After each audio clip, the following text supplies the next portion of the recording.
as we come into the Christmas season, as the guy who had 9 kids, I know when you travel with kids, you can't always predict how they're going to behave. And sometimes when you take off or you land, your kids can become upset.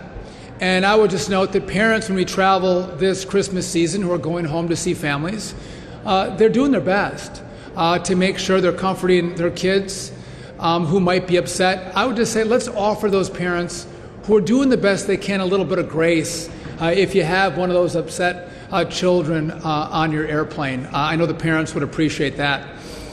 But as I've asked, what can Americans do as they travel to make the experience better? The response has been, well, what are you going to do to make the experience better for us? And that's what we're here to announce today.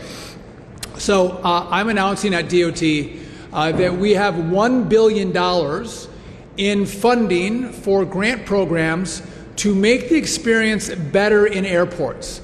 And it's pretty wide open on what airports want to ask for a grant. But it might be, I want to expand the play areas for kids. I want additional nursing pods for nursing mothers.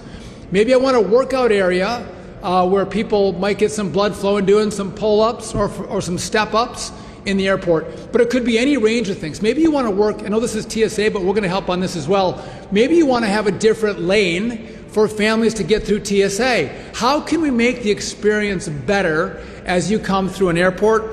$1 billion is going to go to that. But in addition, people have said, well, what are the airlines going to do to make the experience better? So today I reached out to a majority of the CEOs of our major airlines.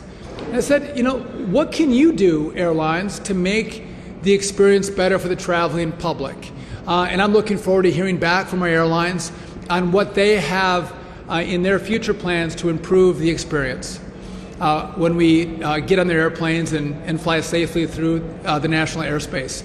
I think it's important for us to recognize that we're all in this together, right? The traveling public, you have to do your part.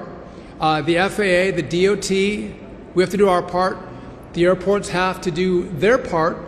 And then the airlines have to step up and engage as well.